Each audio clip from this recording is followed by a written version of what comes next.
everybody. Welcome again to Rosie Speaks. We are back into my regular scheduled production timeline. I am sort of trying to play catch up with the podcasts that I missed during my technical snafu. However, Gestus is actually literally my first back into regular programming, regularly scheduled recording. So that makes me really happy. I'm two episodes away from being completely caught up, and then I get to go back to my regular 3 days a week scheduling. I'm so excited. Gestus, thank you for coming. Tell me about yourself. Thank you very much for having me. I'm Brigand Gestus of the Horsemen. I've been in the SCA for 3 years. They found me muttering prophecies out in the desert underneath a rock. I'd been eating snakes.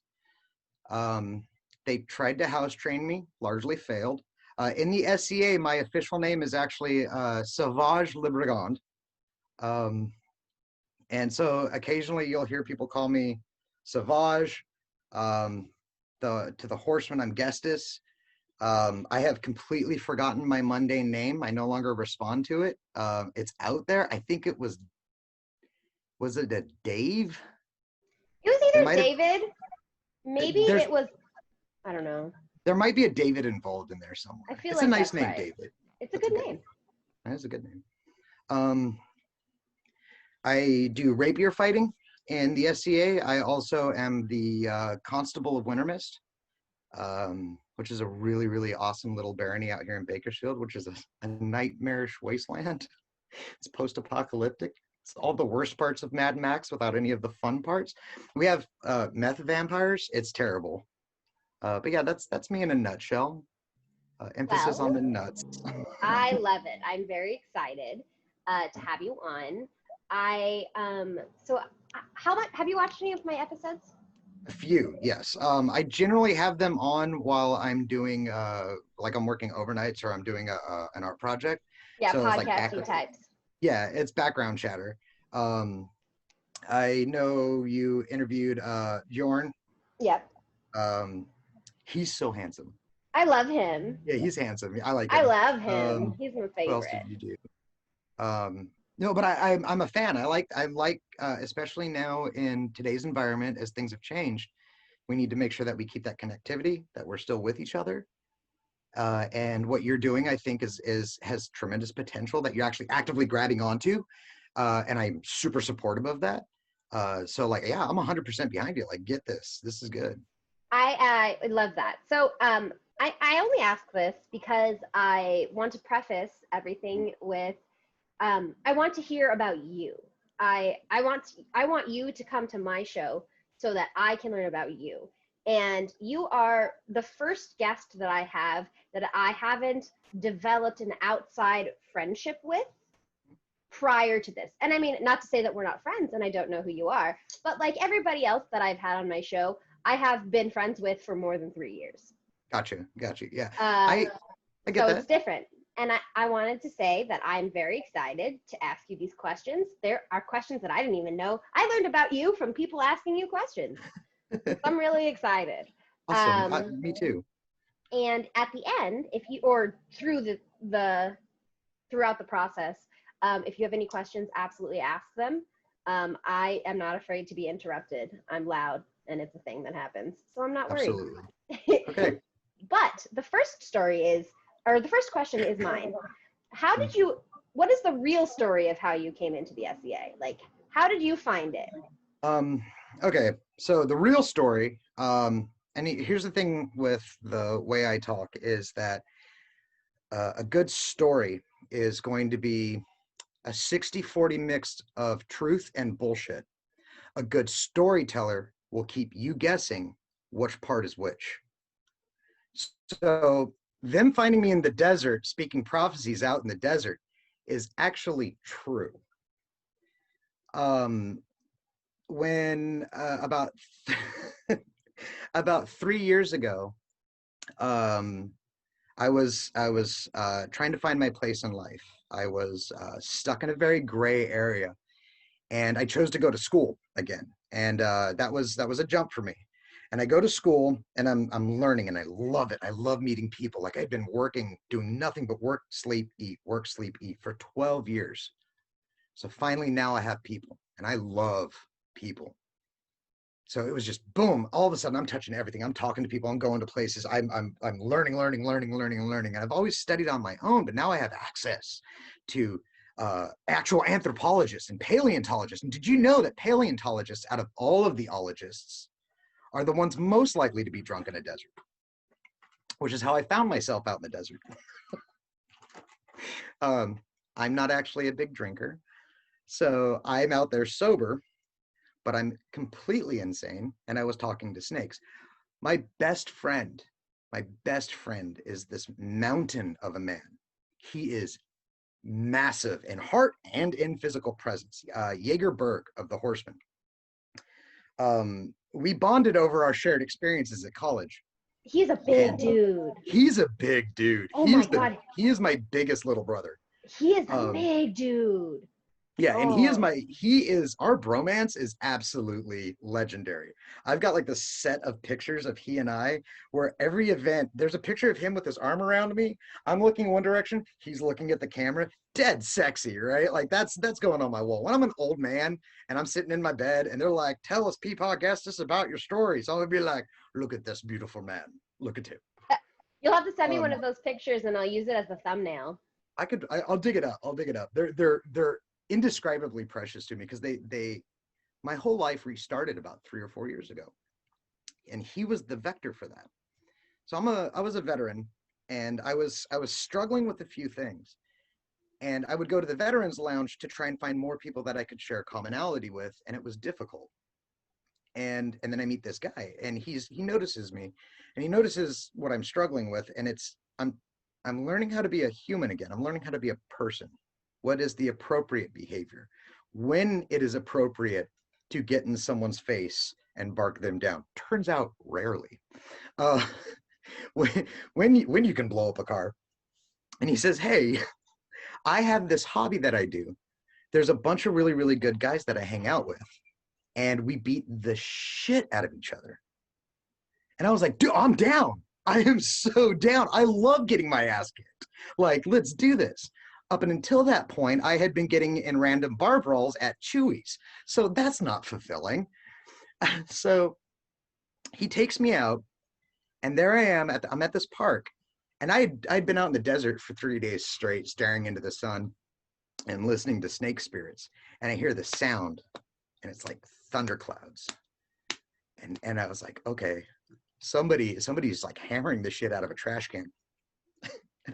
I come up over the hill and I see these black-clad warriors, and they're just beating the snot out of each other. And when one wins, there's no acrimony, there's no hatred, there's no anger. It's just like, that was awesome, and it's a brotherly ass beating, right? And so I'm like, I want to do this, and so I go out there, and I to them, I'm just one of 100 faces they see at any given time. People are always coming to try it out, and they'll put on the armor, get whacked upside the head, and sometimes they stay, sometimes they don't. And I put on the armor, and I don't know what I'm doing. I got this sword, like it's got this big giant metal thing. I don't really know how to hold it. I got a shield. I'm like, I've never fought like this. I have a history with combat, but not in this fashion. But it's new. And here I am, like in my mid to late 30s, and I didn't think anything would be new to me. And I walk out there, I'm like, I'm ready to fight. And they're looking at me like, okay, like, show us what you got. And the first person I fight is Arya Kara. Sir Arya, the badass Kara. And she's the sweetest woman on the planet. She teaches special needs children. Yeah, kindergarten. Yeah, which paradoxically makes her wonderfully skilled and able to teach someone like me. So I go out there, and she has this she's such a serene and sweet looking young woman, right? And there she is wearing this badass armor, and she's got this sweet little baby face, and she picks up her helm, and as she puts it down, her eyes turn into absolute flint, just darkness. And I'm standing there going, shit. And then I get my ass kicked. I get knocked on the ground. I'm laying there on my ass, right? I just got the crap snapped out of me. And I get back up because that was the greatest feeling I had had in 12, 13 years. Like I was feeling things. And I get up and I'm like, let's do it again. Boom, I go back down. Let's do it again. Boom, I go back down. And then, you know, I'm dying, which I remember laughing my ass off and then looking at me like, there's something wrong with this guy. He's getting the shit kicked out of him and he's laughing. I ended up accidentally slicing open my hand because when I fell, we were fighting on a training area and there was like there was a little lip and I cut my hand open and I was like, shit, I need to take care of this. So I thanked her very much for that. And to be fair, like not once through the process did I ever think, oh, I'm getting my butt kicked by a girl. That never once entered my mind because it wasn't just a person that was standing in front of me. It was a goddamn demigod. And so I go over there and I'm sitting on the chair and I'm like holding, and I messed up my thumb really bad. And I'm like holding on to it. And that pain was the seal. I knew what I was going to be doing for the rest of my life. And Jaeger, my brother, he helped me build my first set of armor. We did that, and he actually had most of it ready for me already because he kind of knew. I think in 4 days, I went to my first Potrero. I saw Alexander stand at the foot of our armies and chastise the entire enemy force for denying a man. There was one man that was left out on that field when my first battle. I can't see anything. I don't know what's going on. I'm just happy to be there. And we get smashed, and there's one guy left, right? And their whole army is closing in on this guy. And instead of running away or taking a knee, this one guy like raises up his sword and he's like, all right, let's do this. And I was like, I want to be that guy. I want to know that guy. And the army was like, no, you're done. You're done. Sit down. You know, it's already over. They didn't give him that good death. And the first real memory I have of Alexander himself, and he's a big man, is him walking out in front of this army and chewing their asses out for not giving that man a good death, not rewarding his valor with the severe ass kicking he demanded and had earned. And I was like, oh, I'm going to follow this man for the rest of my life, beating the shit out of those people. The snakes were right. My time spent in the desert proved fruitful. And that's how I started. That's the best story I have ever heard. I love it. And like all of the thing, like I watched it happen. I've known all of those people that you're talking about for a while. And absolutely all of those things track. Sir Kara is one of the most beastie humans ever. Oh yeah, yeah. I fucking love the shit out of her. And she is just a badass if ever there was one. And I love it. And I love that Jaeger brought you in. Holy crap, that's adorable. Yeah, and our bromance has been an ongoing thing. So you've been to the Blue Show a couple times. I have. Okay. Generally speaking, Jaeger and I share a specific role during the Blue Dance, is that we're both military. We're both exceedingly comfortable and not ashamed of our bodies at all. So generally speaking, I am in close, if not uncomfortably close proximity to my brother during those dances, because that's my dude. Like, he's not wrong. I've been there. Funny story about this. Okay, so the Blue Show was, I think, my first Great Western War. And this is our Super Bowl. This is our epic, like the big show. And they tell me about the Blue Show, and I'm like, I want to be part of that so bad. I'm in. And they're like, well, what are you comfortable doing? I'm like, anything. There's no limit to the debaucheries I will do. I will seize that momentum. You don't have to convince me. What do you want me to do? And they're classic old big theater buffs. Like, they love the old, like the old French, like Moulin Rouge, like burlesque show stuff, like the whole gambit. And so we were doing the fan dance. And so my first introduction to the primary population of Kaid was trying not to show them my genitals. Hello, Kaid. I think so. I think that was the first time that was not the first time that I met you. But that was the first time that I think you and I interacted directly. Like, yeah. and like had a conversation. Cause I think that, cause you came around about the time that Alexander and Tahira stepped up the first time, right? First Or was rain, it just yeah. after? Is it just before or just after? I started I think he had already won the crown, but he hadn't stepped up.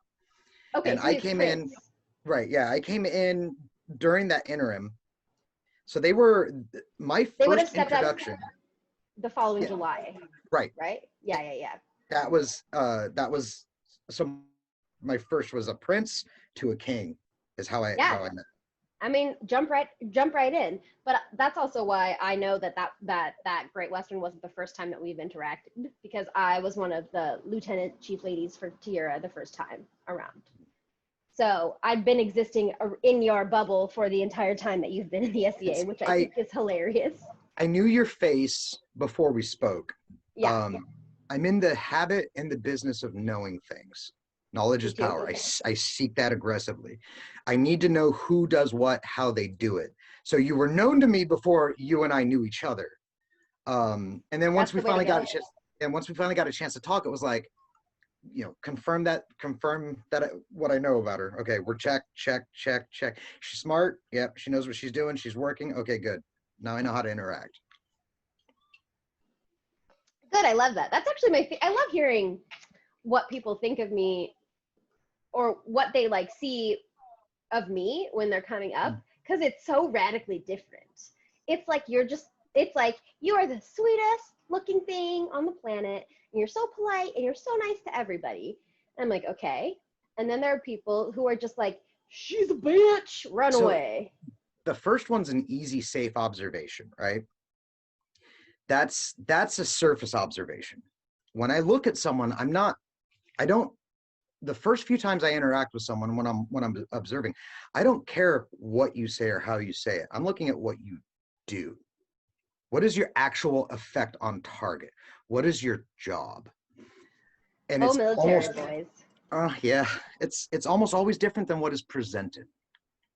One of my favorites is to look over at someone who's, when they say like, oh, she's a bitch, she's such a pain in the ass. I mean, does that mean that she's actively aggressive and mean, or does that mean that she just wants things and she's direct about it?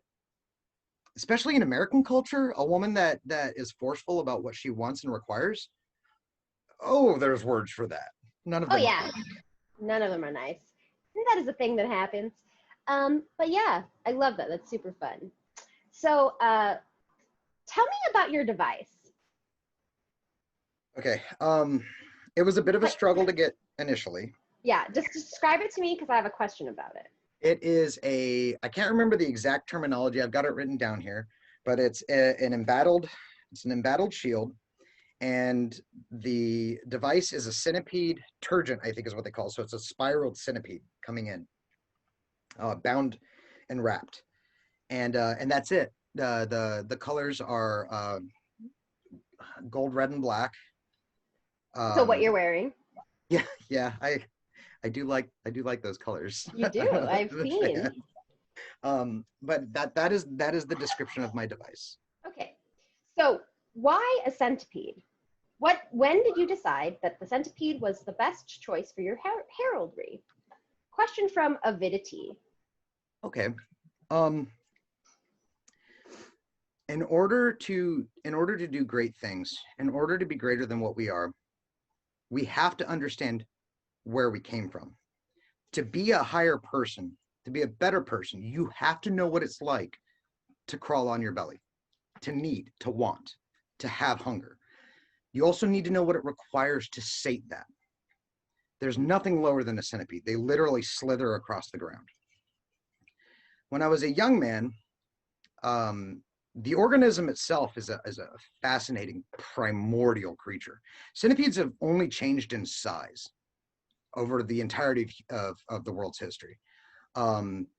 It crawls out of the muck. It's like, I'm like a snake, but with a shit ton of legs and knives on my face, and I'm going to stay this way for the next couple bajillion years. I don't need to change. And I was watching one a long time ago, and it was this Vietnamese jungle centipede. It's a massive creature, and it's hunting. And it's hunting, and it's hunting, and it's hunting. It's the only thing it does is catch, consume, and kill. It knows what hunger is, and it knows what it needs to do to sate it. And it's an unkind thing.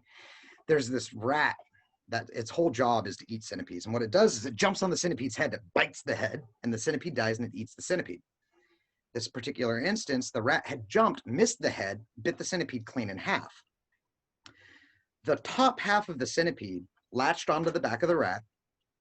The rat cannot reach it. Back here, the centipede is going to die. It is dead. It's not coming out of this fight clean. But it ate the rat. It ate the rat. There was nothing the rat could do. And in death, it continued doing what it must do. That didn't stop it. Death, pain, suffering, irrelevant. The only thing that mattered was sating that hunger. The ultimate conclusion was up in the air. But there's nothing more, it's almost grotesque when I describe it, but the purity of that form and function, of that simplicity, that logic that goes through, that's the base of my philosophy. It's not the end of my philosophy, because then I would be like slithering down the streets eating people. And it's not, is it Wednesday? It's Wednesday. Yeah, I don't do that on Wednesdays. I do that on Fridays. Is it Wednesday? I thought it was Thursday. It's Thursday. Ooh, I'm getting close to slithering in the streets. It's the base of my philosophy. Be that unclean thing. Know what it is to suffer. Know what it is to need, and then hunt down what you want. Wrap your body around it, your entire body, and eat it alive. Also, many hands make for light work. One of the things I talk to, like with my supplicants and the people that I talk to about philosophy and in fact, I kind of view the house in a way like this, is when you have multiple people acting as one organism, you are capable of doing great things, magnificent things. One man can move a mountain. It might take him his whole life. A great man with a great tribe can move that mountain in a day, can carve that mountain into a castle, can change a nation, can change the world. It's if you allow those people to become part of a singular body, if you subsume yourself into that whole and act without selfishness, to act as a singular moving thing, you can conquer anything. No one person can stand against that. And if I am alone, I no longer have my tribe. They're on the other side of the hill, right? But in me is that unity, that massive. And say I get jumped by like 8 guys, knives out, they're going to get me. They're outnumbered. In me dwells a multitude. I am 1,000 people. So yeah, that's what the device means. I love that. I love it when there is such unique stories behind the devices. And I mean, not to say that other people's stories aren't unique, but the way that you describe it and the way that your thought process is, I did not know that that was your device until today. I am completely mad. You have been told that, right? Yeah, no. Okay, good. Okay, good. I've met you. I know you. I have worked in direct contact with you for at least a year, because you came to rescue Brigand when he was captain of the guard for Adam and Steina, and yes. You and Pan and somebody else, I'm sure, whose name I can't remember, always had horsemen at Brandon's back no matter what. So you guys, and then you helped him, I don't know if it was you, I think it was you. Did you help him with the feather thing? Where I think it was you made a joke to him about getting a pelican. And Brandon, when he was captain of the guard for Adam and Steina, gave all the horsemen a little feather. I think maybe. I think it was you. I can't remember, but all I remember is because he did captain of the guard back to back. Right. So yeah. He did it for Adam and Steina, and then had like a lot of the horsemen came and were behind his back, even though they were not on the court. Right. And that's one of the big things with our philosophy. The horsemen work, uh, Hmm.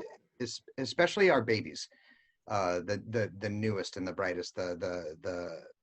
It's get out there and like if you see a need, be proactive about aiding and assisting. And we respect hard work. We respect good work. So if you're struggling and you need something like, and this is we we don't even have to like you. In this case, we like you, but we don't have to like you. If you're in need and you're like, I need help, like you can bet Red and Black is coming. And if they are, there's more coming. Like I'm not joking when I say we're a multitude. Like if I show up and I'm like, all right, we got a problem here, we need more hands. I'm gonna turn around, I'm gonna yell at Panchali, I'm gonna yell at Kalik, I'm gonna yell at them. I'll be like, yo, hands here now, and they're gonna come running. And it Um, happens. oh yeah, yeah, and it's an important thing with our culture. And one of my favorite things, so my favorite moment that I'm thinking of was it was Altavia anniversary last year, which would have been in like March or Mm. April. And he was, we needed to take the Dragon Wing down. And I was like feeling sick or not wanting to Yeah, be there, or I don't know. I was probably hungry, let's be honest. I Um, remember. and and I'm like, I would like to leave right now, but nobody was. But Brandon is like trying to take our Kingdom Pavilion down by himself. And I then remember that there was a relay. yeah, and then We were, you yeah. came up to me and were talking to me, and I'm like, yeah, I'm just waiting for Brandon to be done, but he has no help taking down the pavilion, so I just get to sit here and watch him do everything by himself. And then So 15 minutes later, I left. and I think is that when didn't we have a whole bunch of people go over there and storm and bring that down? Yep. In Yeah. literally, I shit you not. 15 minutes later, the Kingdom Pavilion, the thrones, and everything for the King and Queen was put down, packed, and in the trailer. And to be 100% on the board, I can't take credit for that. It was a multiple source thing that had happened. So while I was talking to you, I go, oh, there's a need here, right? While that's happening, if I'm not mistaken, I think Felix was getting hearing it as well, Felix Selwyn. So he let that know. I think Alexander had said something about that too. Like he had noticed and he's like, take care of that. So like it came in from multiple, like the data came in from multiple sources, and we got our stuff taken care of. And then we were like, horsemen deploy, like ninja rush. And I mean, sometimes we may not be super good at helping. Like, what's this rope? I don't know what this rope's holding up. I'm gonna untie it. But that's why, like, you'll see the older horsemen. We'll take a step back, and we'll be there going like, no, not that rope yet. You pull that rope. That guy over there is probably gonna die. We like him. Like, hold that rope. Get that one over there. All right, we're good. We're good. Yeah. So yeah, I remember that. I remember that. Altavia's. I love Altavia. And their park is so pretty. Is that's Baroness Brigand in the cave, right? Correct. And Nico. Correct. They are so dear to me. They are the best. Nico's got a big part in my story, and Brienne is one of the sweetest people I've ever met in my life. Like every time she starts singing, I'll stop what I'm doing and listen. Now, I'm usually on mission. I've got a job. I'm accomplishing something, but I love the sound of her voice. I love the sincerity in it. She's wonderful. She is. So we've been talking a lot about your tribe, and you've mentioned baby horsemen and supplicants and all those things. Uh, Panchali asks, what is it like commanding one of the fastest growing war units in Kaid? Um, And what does that mean for those who might not know? so a short time ago, um, I was inspired to take up the rapier blade. It was a Winter Mist anniversary. I saw Baroness Rasheen, Master Colwyn, and Baron Nico Feistos fighting. That inspired me. That act inspired me to take up the blade. With Alexander's blessing and the Dread Mother's blessing and encouragement, I formed and began forming a horseman rapier cadre. Initially, it was just myself, Jaeger Berg, Kalik of the Mists, and Felix Selwyn. Four morons with a dream and sharp objects. We lit a fire. We reached out. We gained interest. We found a way to turn it into something apocalyptically beautiful. And we recruit like no one else, and getting these people in here, and then they stay, and they fall in love with it the same way we fall in love with it. And then where there were four, we were like, oh, you know what we should do? We should model ourselves after the 7 deadly sin, because 7 seems like a good number. We hit 7 and we're like, shit, what do we do now? We hit 14 and we're like, that's a lot of people. And then I think we're like we're like 2021 right now, and it's a stable 2021. We'll lose someone here for real life reasons. We'll gain another. The core remains solid and is constantly growing. So that's what we became with the Rapier Cadre. But as for what it is to lead them, it is a tremendous honor. These are the best and most fearsome people I've ever known in my life. Their hearts burn so clean for the right reasons that it inspires me every time I walk out onto that field. The field at Great Western for us, it's like walking into a temple, and at my back are these heroes. They're these rogues and these barbarians and these witches and these just beautifully fascinating people, and they're all standing behind me. And they believe in me because I believe in them. I can't not. And then when it's time, it's time for us to do something, they look at me, an idiot. So I don't know what to do. I do know what to do. I have an idea. And they're like, what do we do? And I was like, fuck that guy. And then we go, just fuck that guy. It's a little bit more nuanced. There's more to it, but at the base, that's how I can describe it. It's a terrifying honor. It's one of the most fulfilling things I've ever felt in my life. These people are so beautiful. Like they're so complex. It's a tremendous honor. It's one that I try to be worthy of constantly. I will never be fully worthy of it, but I will always be honored to have been given the opportunity. I love it. That's amazing. Your stories are like making me smile so hard my cheeks are hurting. Yeah, I'll try for that. I love it. It's so good. And I'm all about positivity. Hold on, I'm gonna mute myself because we're about to have a siren drive right past me.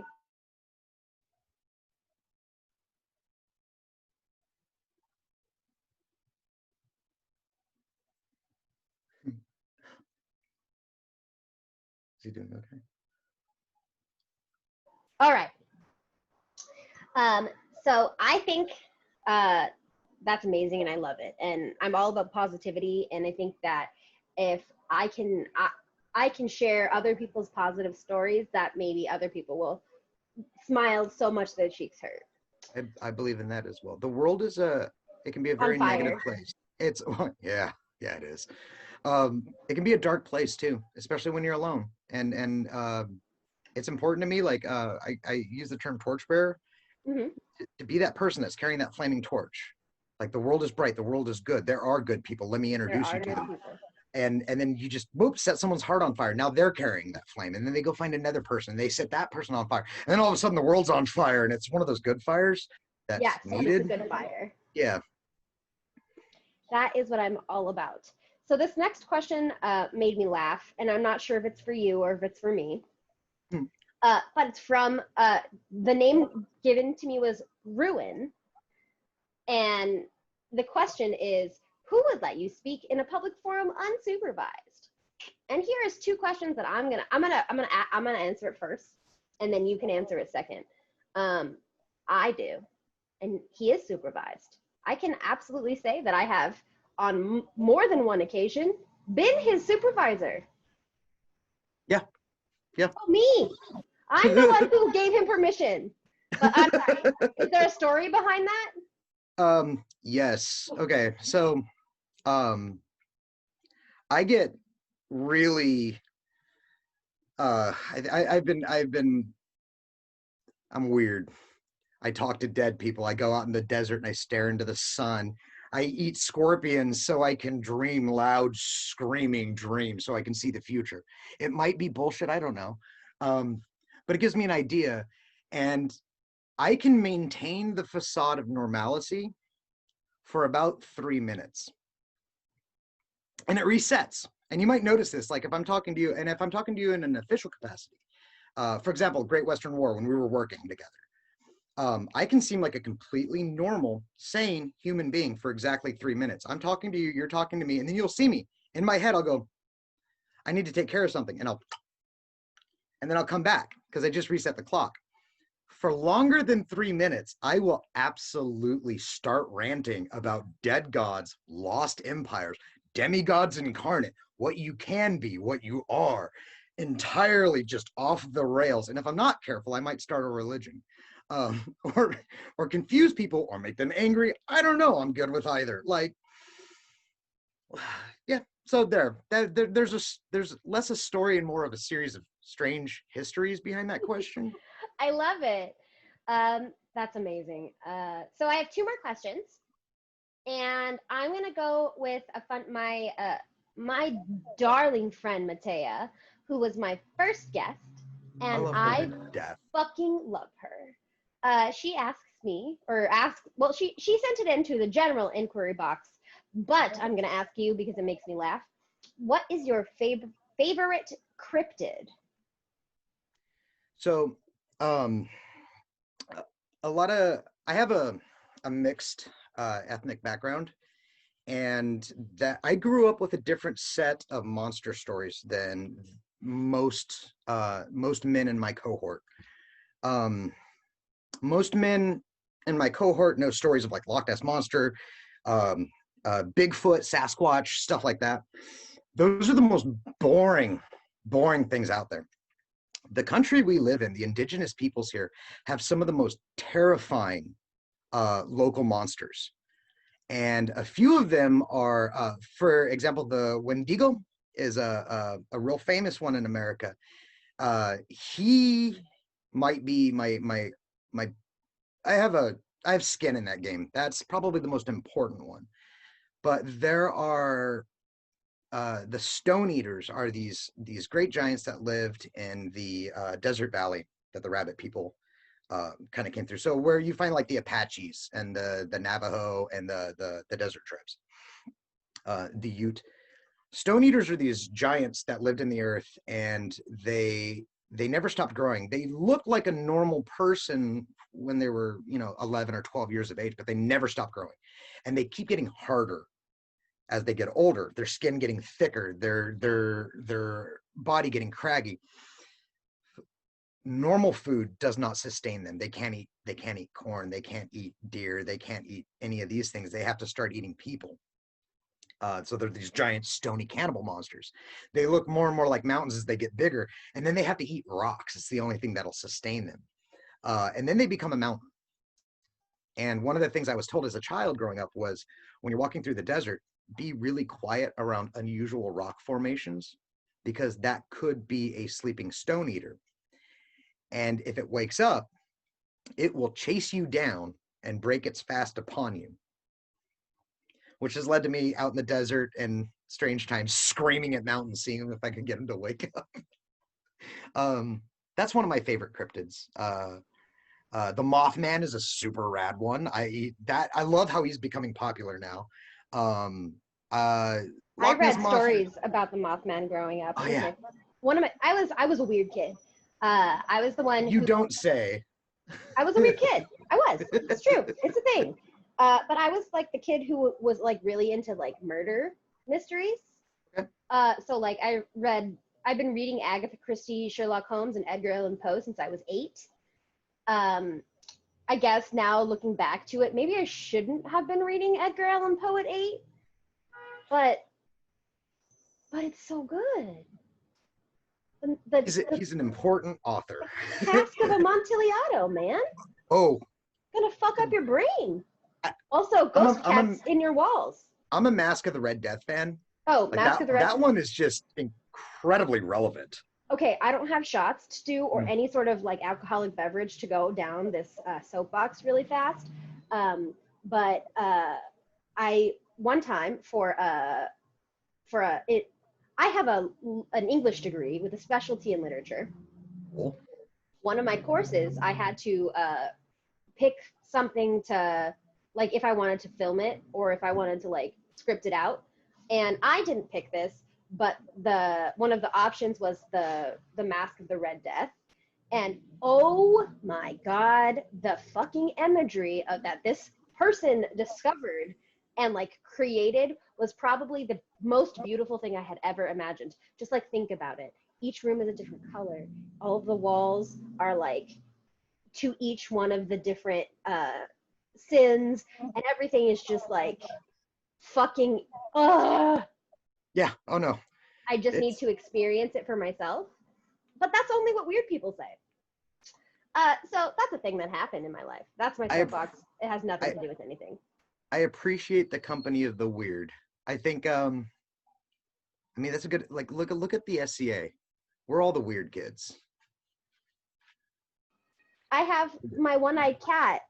This is literally the cat that haunts the man after he stabs him in the eye and hangs him from a fucking cord.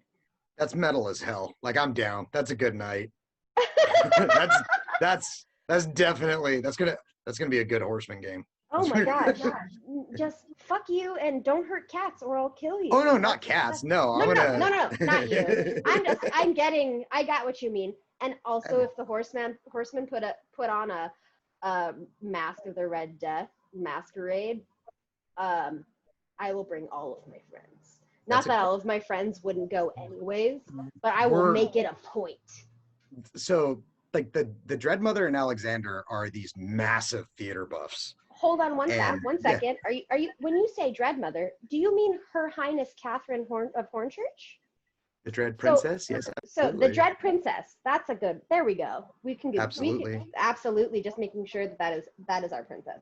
I'm so looking forward to when things get moving back again to serving on her court. One of my favorite things to do.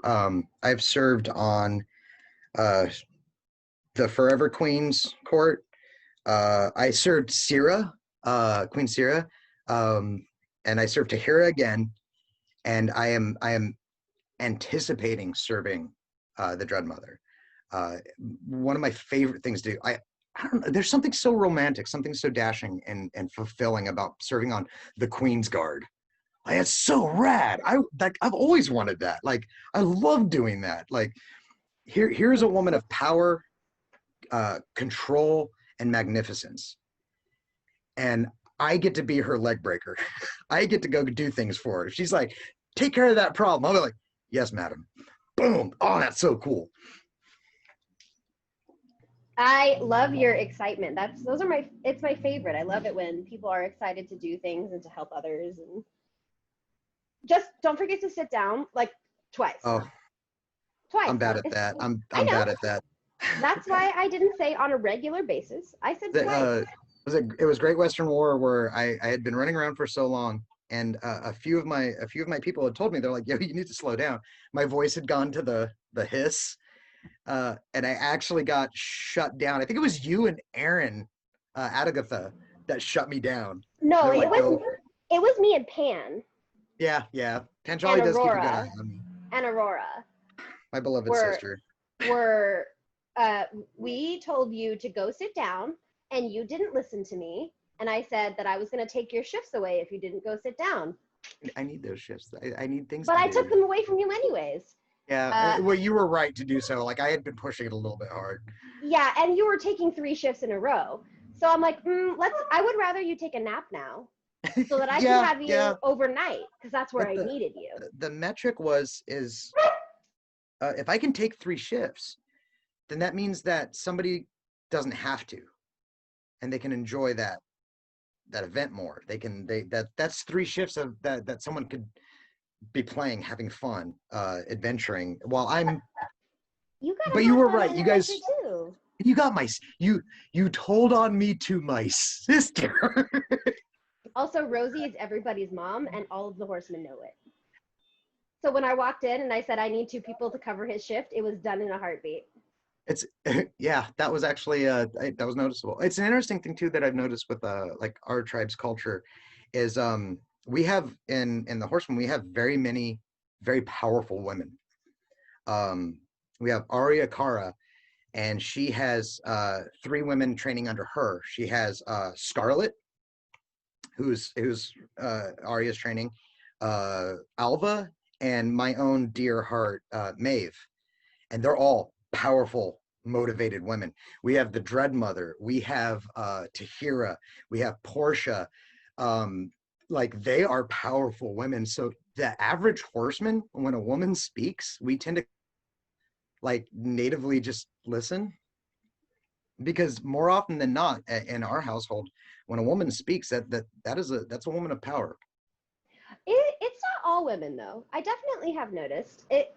It's specific ones.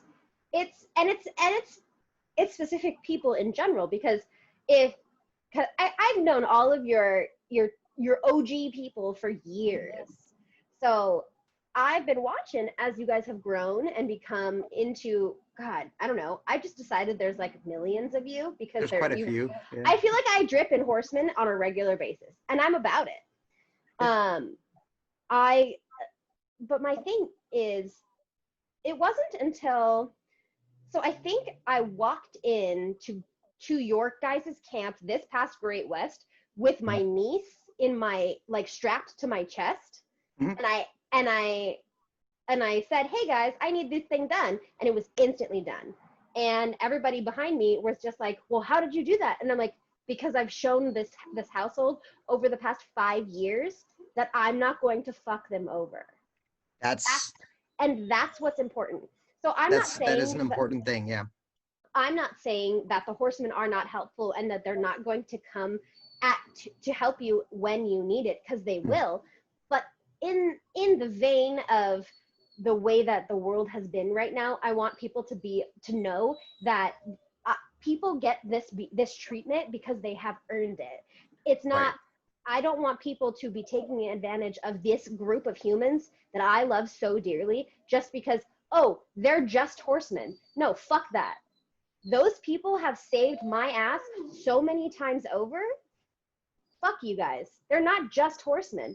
Those Yeah. are that's the next generation of SEA. And if people continue to be mean to them, I'm over it. I'm I, over it. I very much appreciate that. There's when Alexander ascended the throne, there was an ownership to Caid that the horsemen now have.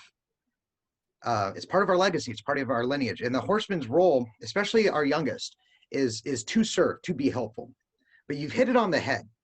Respect is earned, and once it's earned and once it's maintained, um, that's a worthy thing to hold on to celebrate, to reward.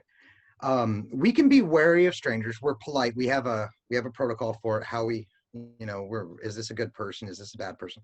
Always give them that opportunity to prove themselves. We are a warrior society. Um, and I can be frothing like lunatic zealot about that whole aspect. But when you earn our respect, and you don't have to do anything dramatic about it. It's as simple as treating us like honest to God human beings. We As will, not just horsemen. yeah. Because yes, you guys are. I'm sorry I interrupted you. I'm No, rude it's as okay. fuck, but it's fine. Um, it's not you guys. Yes, you guys are this big conglomerate, and you Mhm. do very much and very frequently operate as a unit. Yeah. But if you were to like sit and actually look at the unit as a whole, everybody is talented. Everybody has a thing. So this is a I had a conversation with a friend of mine when we were talking about the horseman methodology and what we do. And one of the things that we are very big on is we're not interested in what you cannot do, what you are limited by. I feel personally that today's society, our culture, focuses on diminishing us, on making us weaker. Um, you're not a person, you're a barista. You're not a person, you're a grocery clerk, right? Like that somehow became an insult. When you were a kid, you weren't asked, what do you want to be And it meant like, do you want to be great? Do you want to be good? Do you want to be fierce? It was, what do you want to be? Do you want to be a policeman, a lawyer? It was job, job, job, job, job. You don't get a chance to be a person. So we don't ask what you can't do. We don't care. If you walk up to us and you say, oh, I can't do that, that's the last thing that we give a shit about. What we want to hear is what you can do, what you want to do. And if you're up here and you're like, I want to be a badass warrior, that's the only thing we hear. And now we're committed. Now we're on course. That's what you're going to be. You want to be a knight. You want to be honorable and virtuous and valorous and honorable twice because it matters twice. You want to be this great thing? Here's Sir Titus. He's going to show you how to do that like it's just a native part of your being. Here's Alexander. He's going to teach you how to lead others. You want to be these things? We're going to help. And so, yeah, we're all like, but all people can be like that. It's, but when a horseman comes in there and all of a sudden we're telling him, you can be this grand thing. When I was a kid and they asked me what I wanted to be, I didn't see badass swordsman on that list. I didn't see leader of zealous psychopaths. I didn't see Queensguard on that list, but that's what I wanted to be. So now we're like, if you're going to do this, you do it with all of your ass, no half ass, full speed, go, go, go, go, go, and screw up, make mistakes, own your mistakes, make errors until all of a sudden you stop and then you're flying. So we have people like, and some of the horsemen are very, very quiet. You wouldn't know how good they are at something. Oh my God, Scarlett's husband, whose name I don't even know. Scar's husband is very dear to me. Helvius Decimus Faustus he's a great example of this, actually. Both of those people are disgustingly talented. It makes me so mad. I'm so jealous. It's Charlie, magic. Will you do me a favor? And my armor bag is over there. My centipede belt. It's on the right side in the living room, towards the door. Go get that belt, please. Thank you. Helvius is very quiet. You wouldn't know how good he is. You'll look at his work and you're like, wow, that's a nice sword that he made there from scratch with meteor-stricken metal, with sacred wood. Like, it's an artifact. It's a relic. He made me a belt when I picked him up as a supplicant, and he asked me what I needed. Thank you. And because my device is the centipede, he made me this belt to hold my weapons. It's got little horrible legs. He captured the grotesqueness of the creature and its beauty, and then it hides weapons. There are numerous. I think you might be muted. I am muted, but that's because if you heard that, I would have blown your eardrums out because I screamed. So Helvius made this for me. That's a and this guy is legendary, and Scar is legendary. The two of them together. She's gonna be on my show. Oh yeah, Scar's good people. I'm excited. She's fierce. But so that's Scar is known, right? Mm-hmm. Helvius is starting to become known because he's so quiet. Yep. There are people in the Horsemen that they're just doing their thing, but they're good at something. You may not know what it is. It may not be immediately relevant. Like, I don't need someone who can whistle really good right at this moment. But then the day that I need someone who's a hella good whistler, we have a horseman named Omi. Omi can charm birds down from the trees. That's amazing. So we were at a Potrero. I do love Potrero, and we found the Beggar's Inn. It was the first time we'd found it. Mm-hmm. And I walked in and I was like, this is fucking cool. This is like a D&D inn. Like, I had to make this big performance. Like, I had to beg for one of the drinks. So I made it all dramatic. And the beggars are wonderful people, gorgeous. And you could do performances. And I was like, I need a performance. Like, I can do spoken word, but I need performers. Oh shit, get Omi. Omi comes in, starts like singing and whistling and stuff like that. She immediately becomes a hit. And then all of a sudden we just bombarded it with horsemen. We had a couple singers pop up, a couple artisans pop up. And like all of a sudden it's like, oh, we have that. Because your skill may not seem important to you at the time. You might just be really good at drawing circles. All you can do, the one thing you can do is draw a perfect circle, right? There will be a need. That's how the horsemen function, is that we are this living singular organism with one mind, one direction, but each part of it can specialize and become exceptional at what they do. And I wish more people had the opportunity to do that. I meet a lot of people. The SCA is a beautiful dream for them, but they're just scratching the surface, because it turns out that this is the first place in their life where they can be treated like a person instead of a store clerk or a bus driver. They're a person, an actual person. And that's enough for them. And I was like, no, no, no, that's the start. That's the beginning of what we do. You should be treated like a person no matter what. It shouldn't be the SCA that does that. The SCA is where you grow wings, where you make them not out of wax because it didn't work so well the first time. We're making it out of gold, brass. We're putting some Da Vinci shit in here. Like, you're going to fly under your own power, buoyed by the voices of those who love you, and you are never going to touch the earth again. That's what the SCA can do to you. The fact that we're just treating you like a human being, that's not enough. That's the start. And that's why one of the reasons why I'm so aggressive about recruiting is get in this, see this. Don't just be satisfied with the chickpeas life has given you. Like, grab this SCA sandwich, this huge, and just bite the shit out of it. Like, so yeah, every 3 minutes it cycles. Full ass, I love it. Totally fine. That actually brings us to our very last question. Are you ready? Yes. This is from Kaznot, whom I also love very dearly. That is very dear to me. She asks, what is your favorite series of events that has happened in the SCA that escalated quickly over a series of a few hours or days? And the weirder, the better. Okay. Oh, shit. Okay. I know Kaznot very well. Kaznot knows me very well. She's incredibly dear to me, and it was one of the formative personalities when I started doing rapier fighting, which is just the coolest thing. I have a habit of, when situations are calm, I will escalate them, and then I will escalate again, and then I will escalate again until everything is going just tits up. Everything's on fire. Nobody knows what's going on, because I am comfortable in chaos, and that's where I live. So I'm comfortable there. And I also have this, there's a rapier fighter named Sancho. He's one of the Steel Brigade down in Calafia. He's a very dear friend of mine. I believe I had met him before this event, but we're at Great Western, and this is where he and I formed a bond, an indelible bond. We had rubber band guns on that field, and they're the coolest things. I wanted that so bad. I wanted like 30 of these things, right? I had never used a rubber band gun in SCA combat, but I am so ready to go.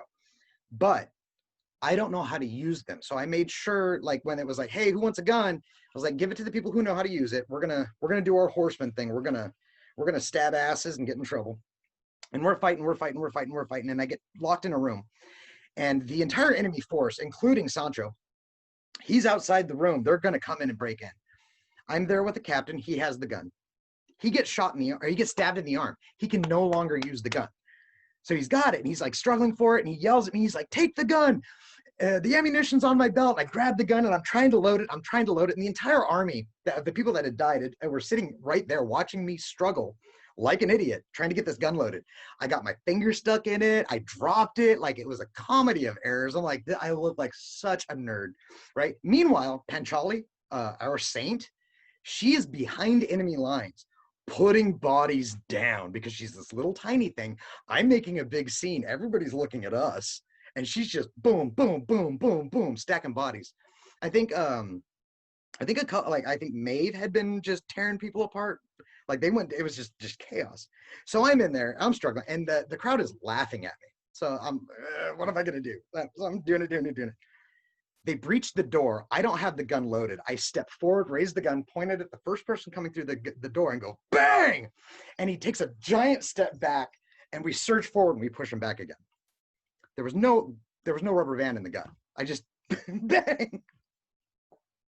So that he's like, look, he's touching himself. He's like, in my head. And the guy's like, no, there was no ammunition. There's no ammunition in it. And they remuster. And they get ready for that second push, and he's the first one through the door again. He's got his eyes on me because he's going to put me down. Matt's fierce. This time, the gun had a round in it, and I shot him between the eyes. So we start talking about that. It was just this dramatic, just series of chaos. But that led to me and him forming a bond because he took it in such good faith. He was having so much fun. And so he and I start talking. And it's not a rivalry so much, but every tournament he and I are sharing, we will fight each other. And those fights are always brilliant. They're fun as hell. We're excited to show each other like which new bullshit stunt that we have pulled. And he's an amazing person. If you're ever looking for people to interview, he might be one that you want to look up to. Who? What's his Sancho, name? Matt Paulson is his name or his real name? Is his real name? Yeah, Sancho. For the last part of it, but he's Kaznot can direct you to him. Oh, got it. He's a phenomenal person, and then I get to learn about this guy, right? And I fall in love with him because his story, his motivation, his brain is brilliant. And I like, and now I didn't just, the guy who I juked with a fake rubber band loaded gun rapidly became one of my most favorite people. And that can happen, right? That's what the SCA does to us is I may not know this guy over here. He may look kind of weird. He's dressed like a pirate. I don't know how I feel about that. And then 20 minutes later, you're best friends, and you might be best friends for life. Like, and then you do it again, and then you do it again. And it's that there's your tribe. There's your great many rivers flowing into one nation. There's your the dream of the Iroquois right there. So yeah, there's that. There was also me eating a scorpion naked on top of a porta potty. There was the caterpillar incident. There was giant wine jug. That was a mistake. I don't trust that one. That's not a good one. Yeah, that didn't end well. So yeah, there you go. There's a story for you. That is a perfect note to end on because like you said in the beginning, you always got to leave a little bit of mystery. Thank you so much for joining me. I am so appreciative. I am very excited to put this out. I will text you later on when I know when this is actually coming out. Cool. And anything I can do to help push this along, I'll spread word. Try and get some more people like listening. I'm gonna tell all my friends. I'll be like, I'm on a show. Listen to the show. Yeah, absolutely. I'm about it. So we'll do that, and I hope this takes off and keeps going. Like you're picking up speed. Keep going. I'm pretty much booked until December, so I think we're pretty good. Right. We're pretty good. There's so many beautiful people out there. Like, oh my god, I want all of them to come on my show. Do it. Yeah. All right. Oh my god, I'm so excited. Okay, bye. Bye. Thank you very much.